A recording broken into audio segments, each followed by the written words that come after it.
The Great Hall was older than most stars. It floated in the darkness between galaxies, carved from an asteroid that had drifted through space for billions of years. This was the home of the Galactic Council, where 300 species came to talk, to argue, and to make laws. Tejo walked through the hall with his eyes wide open. He was young, only 40 years old, which was like being a teenager for his species. The Volanti lived for thousands of years, and the elders always told him he was too curious, too eager, too impatient. But Tejo did not care. He wanted to know everything. The walls of the Great Hall were made of black stone, smooth and cold. Words were carved into them in hundreds of languages. These were the laws of the galaxy. Do not kill without reason. Do not steal from weaker species. Share knowledge freely. The usual things. The one wall was different. Tejo stopped in front of it. This wall had only one rule, written in every language known to the council. The letters glowed faintly, as if they were alive. He read the words slowly. The third planet of the Sol system is forbidden. None shall approach. None shall make contact. None shall interfere. He had seen this rule many times before. Everyone had. But no one ever explained it. When Tejo asked about it, the elders would look away. They would change the subject. Sometimes he saw fear in their eyes. Real fear. And the elders were afraid of nothing. Today, Tejo decided to find answers. He found Elder Mireille sitting in her usual spot near the great window. She was very old, maybe 15,000 years, and her skin had turned silver with age. She was looking out at the stars with tired eyes. "Elder," Tejo said, bowing his head, "may I ask you a question?" Mireille did not turn around. "You want to know about Earth?" Tejo felt his heart beat faster. "Yes, how did you know?" "Because every young one asks eventually." She finally looked at him. Her eyes were dark and deep, like holes in space. "And I always give the same answer. Do not ask. Do not look. Do not think about it. The rule exists for a reason. But what reason?" Tejo stepped closer. "The species on that planet, the humans, they are primitive. They have not even left their own solar system. They fight among themselves constantly. They are weak and divided. Why would the entire galaxy fear them?" Mireille was quiet for a long moment. Then she stood up, and Tejo saw that her hands were shaking. "Go to the Forbidden Archives," she said softly. "Section 12. Look for records from 8,000 years ago. Then you will understand. And then you will never ask again." She walked away without another word. Tejo should have listened to her warning. He should have forgotten about Earth and gone back to his normal life. But he was young, and the young never listen. The Forbidden Archives were in the deepest part of the asteroid, behind 7 locked doors. Tejo used his ambassador codes to open them.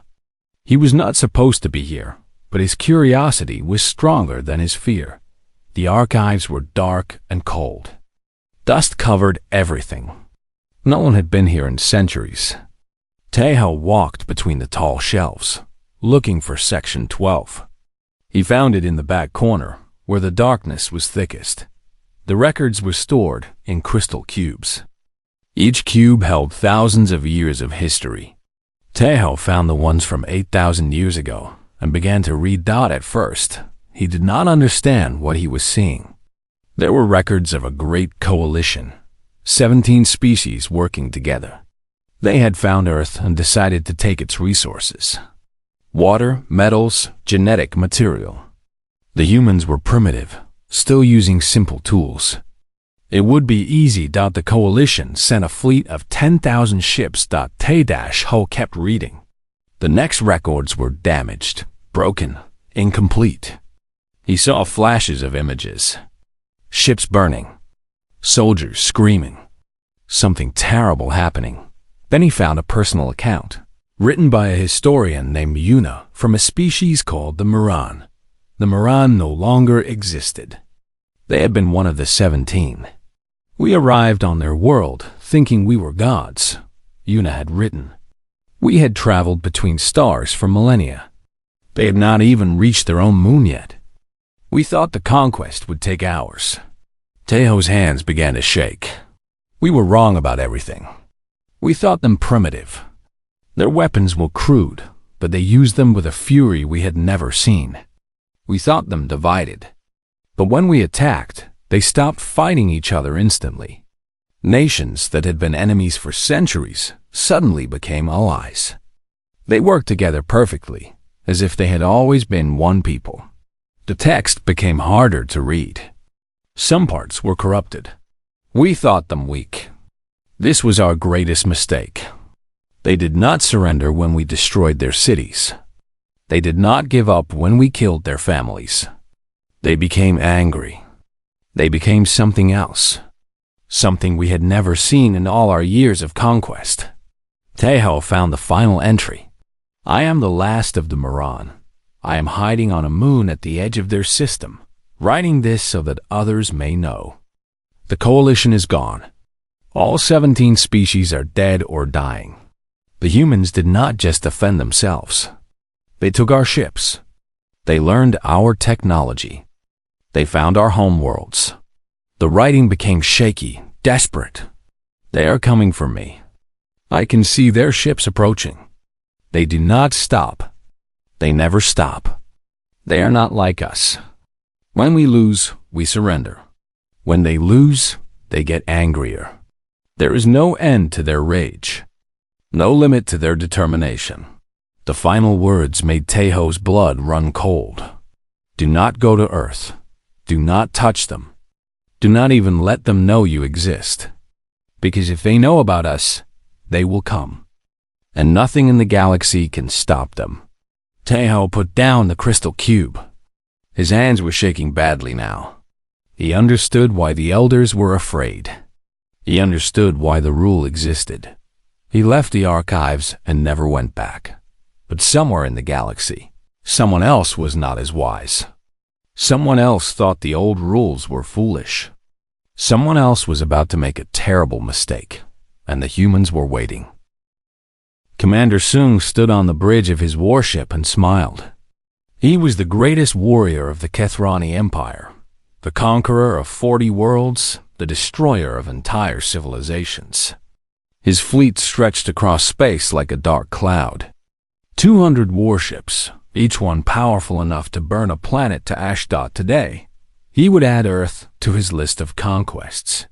"Commander," said his second officer, a nervous young male named Dae Young, "the Galactic Council has sent another warning.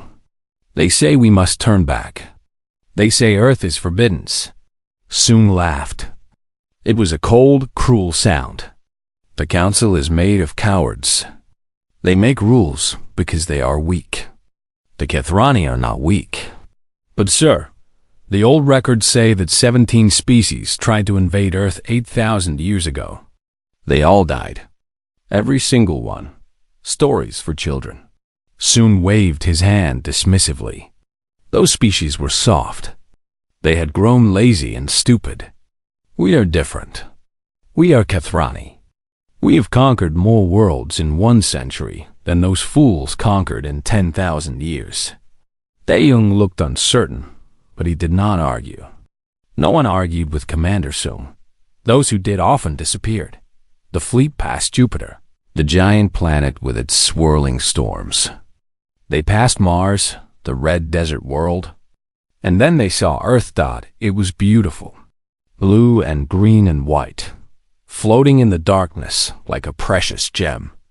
Sung could see why others had wanted it. The planet was rich in water, in metals, in life. It would be a valuable prize. "Begin scanning," Sung ordered. The reports came back quickly. Earth had 7 billion intelligent life forms. Humans, they called themselves. They were divided into nearly 200 separate nations. They were constantly fighting each other over land, resources, and ideas. Their weapons were primitive. Chemical explosives, simple projectiles, Nothing that could hurt a Kethrani warship. They have not even achieved faster than light travel, Taeyong reported. Their space technology is very basic. A few satellites, a small station, some robots on nearby planets. That is all. That is all. Sung's smile grew wider. This will be easier than I thought. We will be done before dinner. On the Galactic Council's asteroid, billions of kilometers away, the Great Hall was in chaos. Ambassadors were shouting. Some were crying. Others were running away, trying to get as far from Earth as possible. High Counselor Mireille stood at the center, her silver face calm but her eyes full of sorrow. "Can we not stop them?" asked the young ambassador. "No," Mireille said quietly. "We cannot reach them in time. And even if we could, the Kethrani would not listen. Commander Sung believes he's invincible. Then what do we do?" Mireille closed her eyes. "We watch. We record. And we remember, so that others may learn from their mistake." Back in the Sol system, Commander Sung gave the order. 50 warships descended toward Earth. They entered the atmosphere over the continent that humans called Asia. The sky turned dark with their shadows dot in a small town in a country called Korea. A girl named Su Min was walking to school. She was 12 years old, with long black hair and curious eyes. She liked science and dreamed of being an astronaut someday. She looked up and saw the ships. At first, she thought they were clouds. Strange, dark clouds shaped like arrowheads. But clouds did not glow. Clouds did not hum with power. Clouds did not block out the sun. Su Dashmin started running. She did not know where she was running to. She just knew she had to find her family. All over the world, people were looking up. In America, in Europe, in Africa, in Australia. Billions of eyes staring at the sky. Billions of hearts beating faster. Everyone knew, in that moment, that everything had changed. Commander Sung broadcast a message to the planet. His voice echoed from every radio, every television, every phone. "People of Earth, I am Commander Sung of the Kethrani Empire. Your planet now belongs to us. You will surrender immediately. You will give us your resources. You will serve us as slaves. If you resist, you will be destroyed. You have 1 hour to respond." He turned off the broadcast and leaned back in his chair, satisfied. Now we wait. They will surrender. They always do. But something strange happened. The humans did not panic. They did not cry. They did not run. They got angry. In every nation, leaders who had been arguing with each other picked up their phones. Enemies who had not spoken in decades suddenly became allies. Armies that had been pointing weapons at each other turned around and pointed them at the sky. In Korea, Su Min found her father. He was a soldier, a quiet man who rarely talked about his work. But today, his eyes were hard and cold. "Go to the shelter with your mother," he told her. "I have to go." "Where?" Su Min asked, her voice shaking. Her father looked up at the dark ships in the sky. "To remind them why they should have left us alone." Within 30 minutes, every military force on Earth was working together. Old hatreds were forgotten. Ancient grudges were set aside. It did not matter if you were Korean or American or Russian or Chinese. It did not matter if you were rich or poor, old or young. There was only one thing that mattered now. Earth was being attacked. And Earth was going to fight back. Commander Sung watched his sensors with growing confusion. What are they doing? Why are they not surrendering? Taeyong's face had gone pale. "Sir, they are launching weapons. Thousands of them. From every continent. Weapons? Their primitive rockets cannot hurt us. Our shields will stop everything. Sir, these are not normal rockets. They are carrying nuclear payloads. Hundreds of them. They are aimed at our fleet." Sung laughed again, But this time, there was uncertainty in his voice. Nuclear weapons are useless in space. They are designed to destroy cities, not ships. Sir, they have modified them. They are using kinetic impacts with nuclear detonation. Our shields are designed to stop energy weapons, not physical objects moving at high speed. The first missiles reached the fleet. The explosions were silent in space, but they were bright. So bright. One HFY warship vanished in a ball of fire. Then another. Then 10 more. Sung stared at the screens, his mouth open in shock. That is impossible. They are primitive. They cannot do this. But they were doing it, and they were just getting started. On Earth, Su Min watched from the shelter as fire bloomed in the sky like deadly flowers. She did not understand what was happening. She was scared. But she also felt something else. Pride. Her father was up there somewhere, fighting for her. Fighting for everyone. And he was not alone. The whole world was fighting together for the first time in history. The humans were showing the universe what happened when you threatened their home. And the HFY were about to learn why one simple rule had existed for 8,000 years. Leave Earth alone. The battle lasted 14 hours. 14 hours that changed the galaxy forever. Commander Sum had started the day with 200 warships. By noon, he had 140. By sunset, he had 60. Each hour brought more fire, more explosions, more death. The humans should not have been able to do this. Their technology was thousands of years behind the HFY. They did not have energy shields. They did not have faster-than-light engines. They did not have plasma weapons, but they had something else. They had rage. Every nuclear weapon on Earth was launched, not at each other, as they had threatened for decades, but at the sky, at the invaders. Nations that had spent billions of dollars preparing to destroy each other now worked together with perfect teamwork. American missiles flew next to Russian ones. Chinese rockets launched alongside Japanese ones. Old enemies fought side by side, and they fought hard. Their coordination is impossible, Dae-young whispered, staring at his screens. They were divided. They hated each other. How can they work together so well? Commander Sung did not answer.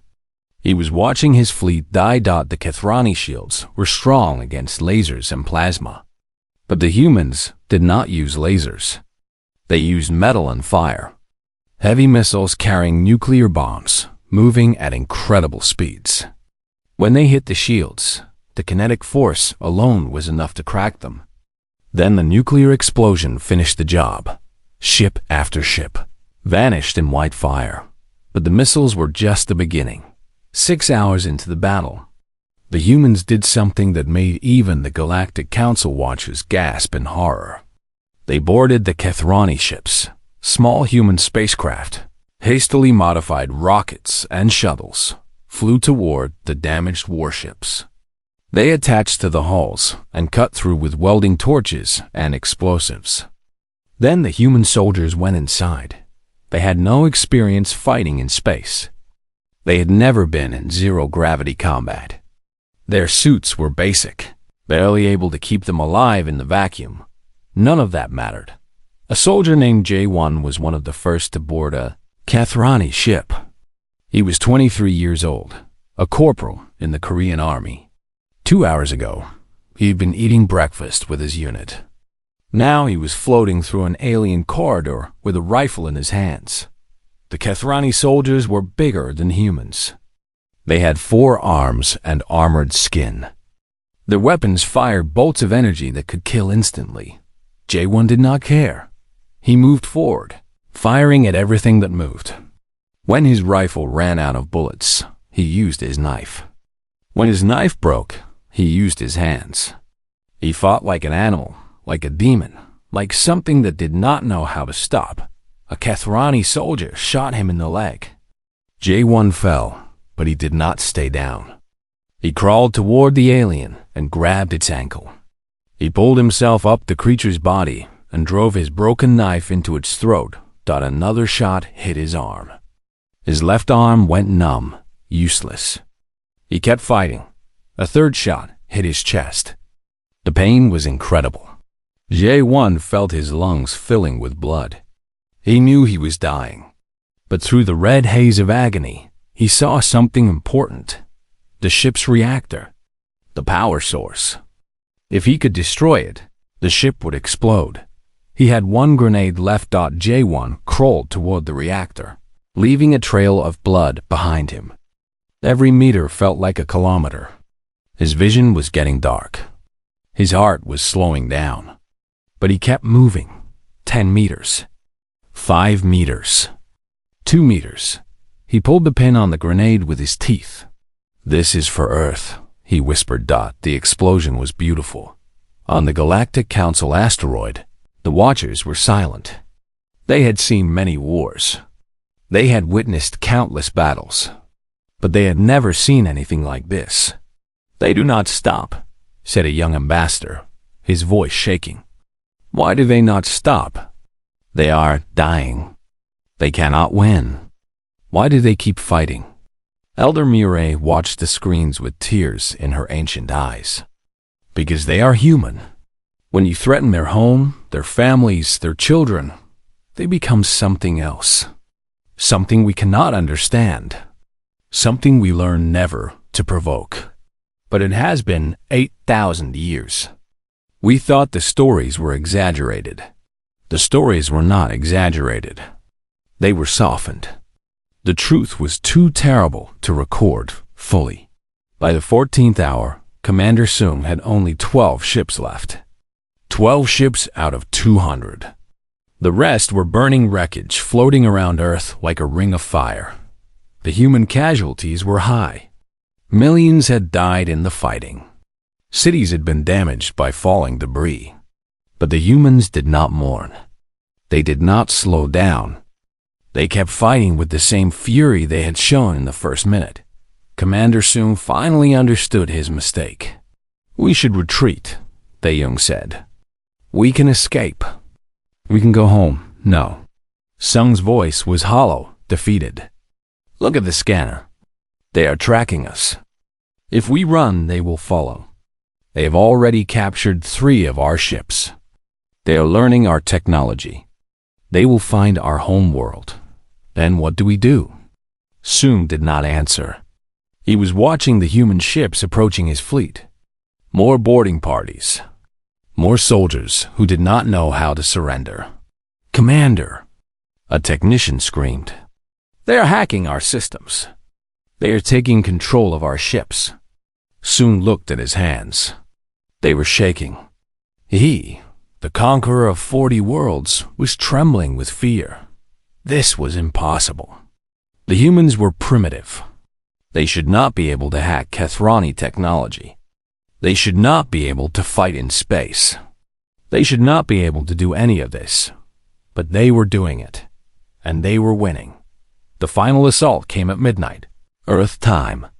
Human soldiers flooded the remaining Kethrani ships. They fought through every corridor, every room, every corner. They did not take prisoners at first. They were too angry for mercy. But then something changed. A human officer, a woman named Hana, gave a new order. "Take them alive. We need to learn. We need to know where they came from. We need to know if more are coming." The killing slowed. The humans began capturing instead of destroying. They dragged Kethrani soldiers out of their ships and put them in restraints. They seized computers and weapons and technology. Commander Soong was captured on his own bridge. He was surrounded by human soldiers, their faces hard and cold. One of them, a small woman with blood on her uniform, walked up to him. "You made a mistake," she said calmly. "A very big mistake." Soong looked at her. He had conquered 40 worlds. He had killed billions of beings. He had never felt fear before today. Now, looking into this small human's eyes, he understood terror. "What are you going to do?" he asked. The woman smiled. It was not a friendly smile. We are going to learn everything. Your technology, your weapons, your fleet locations, your home world, everything. And then? The smile did not change. Then, we're going to have a conversation with your masters, and with everyone else who might think about visiting our planet. She turned and walked away, taken to interrogation. Above Earth, the debris of the Kethrani fleet slowly burned up in the atmosphere. It looked like a meteor shower, beautiful and deadly. On the surface, humans looked up at the fire in the sky. They had won. Against all odds, against all logic, they had won. But this was not the end dot. It was just the beginning. 2 weeks passed. Earth was quiet, but it was not peaceful. It was the quiet of a lion preparing to hunt. The captured Kethrani ships had been taken to secret locations around the world. Thousands of scientists worked day and night, taking them apart piece by piece. They studied the engines, the weapons, the shields, the computers. They learned faster than anyone thought possible. The Kethrani prisoners talked. Some talked because they were scared. Some talked because they wanted to live. And some talked because the human interrogators were very good at asking questions. Commander soon told them everything. The location of the Kethrani homeworld, the size of their empire, the names of other species in the galaxy, the existence of the Galactic Council, and the rule. The ancient rule about Earth. You know, Hana said, sitting across from Sung in a small gray room. You knew there was a rule about our planet. Why did you come anyway? Sung looked broken.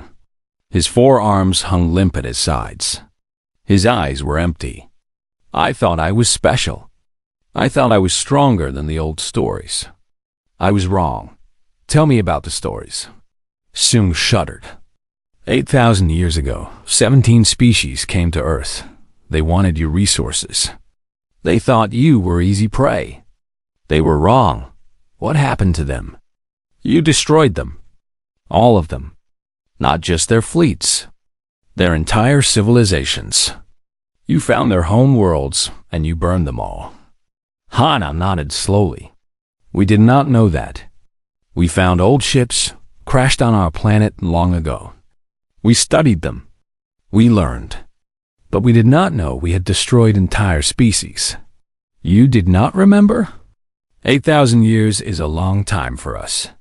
Our history is incomplete. We had legends about gods coming from the sky, about great battles in ancient times. We thought they were myths. Sung laughed bitterly. They were not myths. They were warnings. And now you know the truth. Yes, now we know. Hana stood up and walked to the door. Thank you for your cooperation, Commander. You have been very helpful. What will happen to me? Hana paused. That depends on what happens next. 3 days later, Earth sent a message. It was broadcast on every frequency the humans had learned from the Kethrani technology. It reached every corner of the galaxy.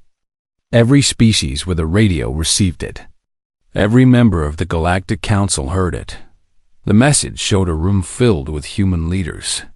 Presidents and generals, scientists and soldiers. They stood together, united, strong. At the front was Captain Hana, now promoted for her role in the battle.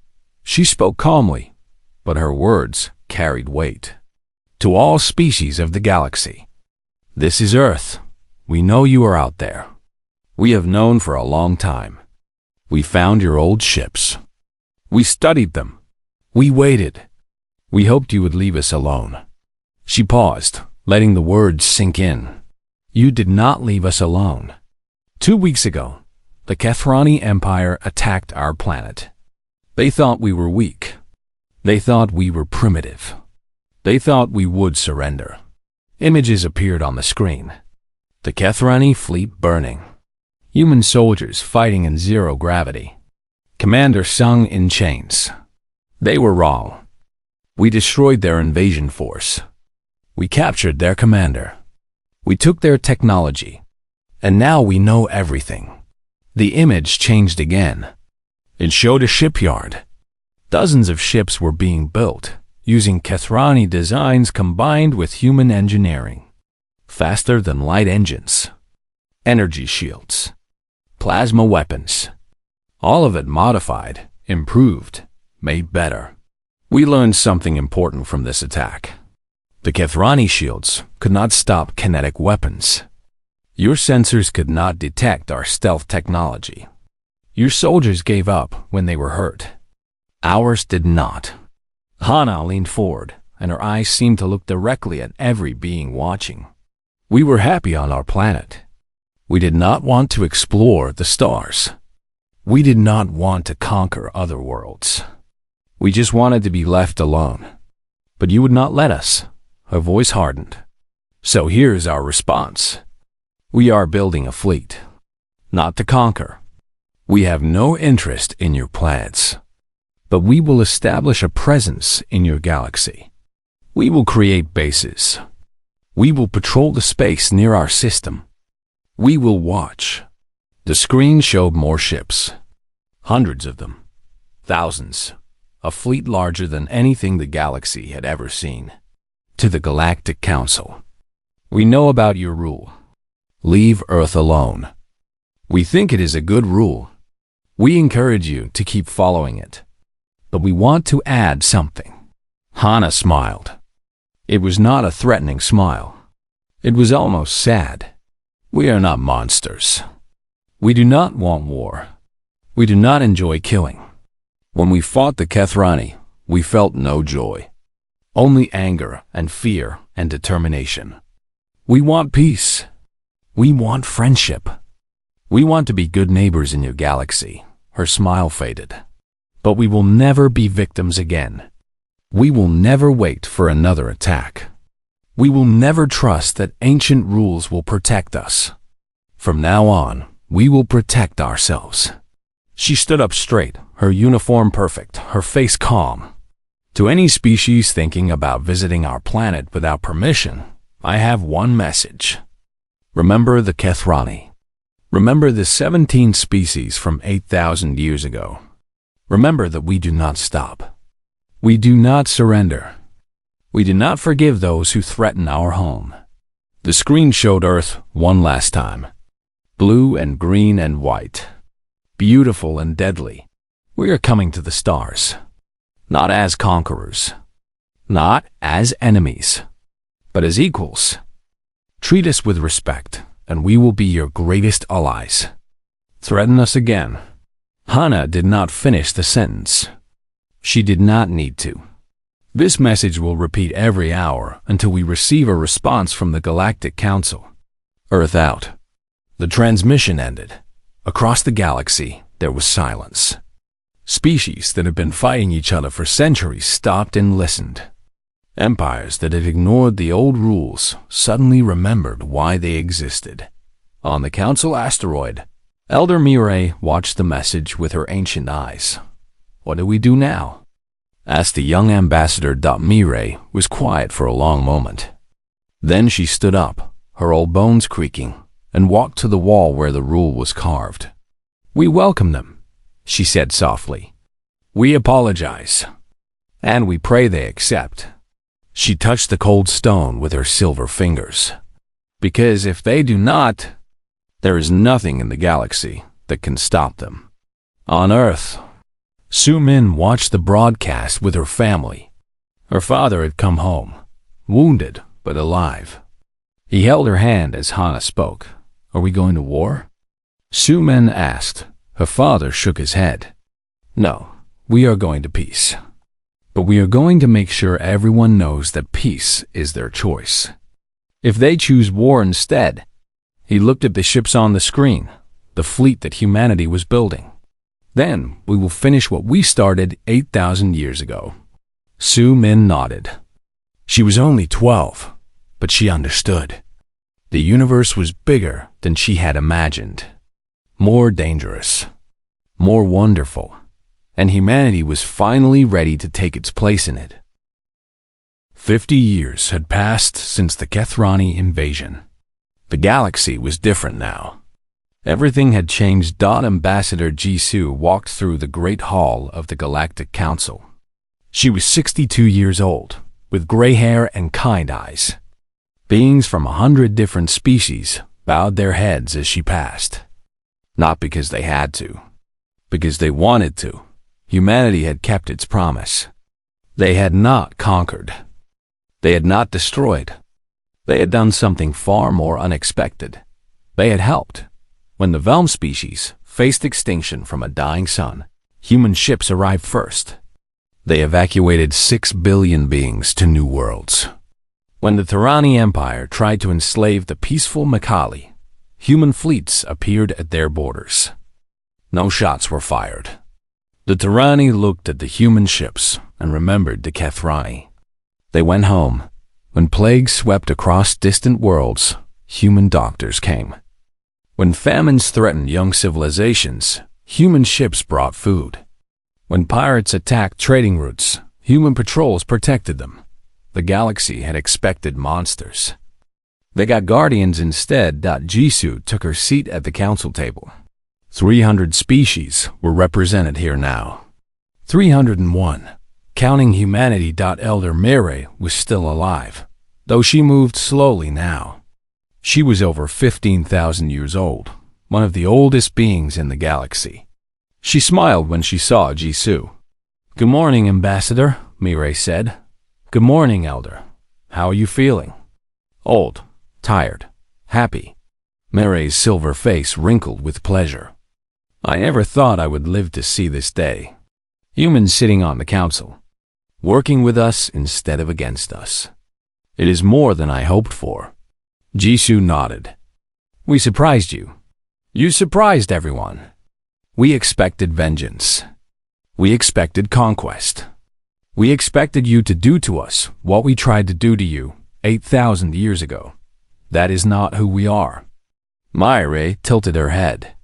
"Then who are you? In 15,000 years, I have never met a species like yours. You fight like demons when threatened. You love like saints when at peace. You never give up, never surrender, never stop. But you also forgive. You also build. You also heal. How can one species be all of these things?" Jisoo thought about the question. It was something she had wondered herself many times. "I think," she said slowly, "that we are everything. All the good things. All the bad things. All the beautiful and ugly and wonderful and terrible things. We have the capacity for great cruelty, but we also have the capacity for great kindness. It depends on how we are treated." She looked around the great hall at all the different species watching them. "Treat us as enemies, and we will fight until one of us is destroyed. Treat us as friends, and we will die to protect you. It is that simple." Mireille nodded slowly. "I believe you. After 50 years, I finally believe you." The council session began. There were many issues to discuss. Trade agreements, border disputes, a new species that had been discovered on the edge of the galaxy. Normal things. Peaceful things. Jisoo listened and spoke and voted. She was good at her job. She had helped create more peace treaties than any ambassador in council history. She had stopped 3 wars before they started.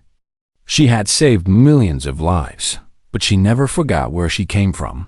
On her desk, she kept a small photograph.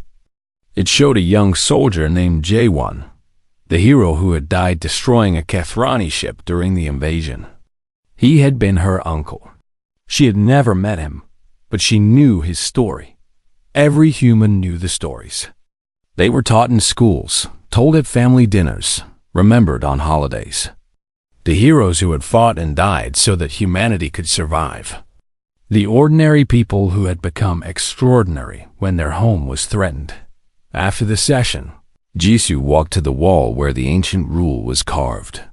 It had been changed 50 years ago, after humanity's message reached the council. The old words were still there. The 3rd planet of the Sol system is forbidden. None shall approach. None shall make contact. None shall interfere. But new words had been added below, carved in human languages as well as alien ones. The third planet of the Sol system is forbidden by their own choice. We do not deserve them. We are grateful they forgive us. Jisoo touched the words gently. She thought about her uncle, about all the soldiers who had died, about all the humans who had worked so hard to build something better from the ashes of war. We did it, she whispered. We made something good. A young alien approached her. He was from a species called the Venti, small and blue with large eyes. He looked nervous. Ambassador Jisoo? May I ask you something? Of course. The young Venti hesitated. I am writing a paper for my school about humans. I want to understand why you forgave us. After everything that happened, after what we tried to do to your planet, why did you not take revenge? Jisoo smiled. She'd have been asked this question many times. Do you have family? She asked. Yes, parents, brothers, sisters. If someone hurt your family, would you want to hurt them back? Yes, the young alien admitted. So would I, so would any human. We are not saints. We feel anger and hate just like everyone else. Then why did you not act on it? Jisoo looked back at the wall, at the words carved in stone. Because revenge does not bring back the dead. It does not heal wounds. It does not make anything better. It only creates more pain, more hate, more death. We learned that lesson the hard way, over thousands of years of fighting among ourselves. She turned back to the young Venti. When the galaxy attacked us, we had a choice. We could become destroyers, burning everything in our path. Or we could become builders, creating something new from the wreckage. We chose to build. But you still have the most powerful military in the galaxy. Everyone knows that if you wanted to, you could conquer us all. Yes, Jisoo said simply. We could, but we do not want to. Power without purpose is meaningless. Strength without mercy is cruelty.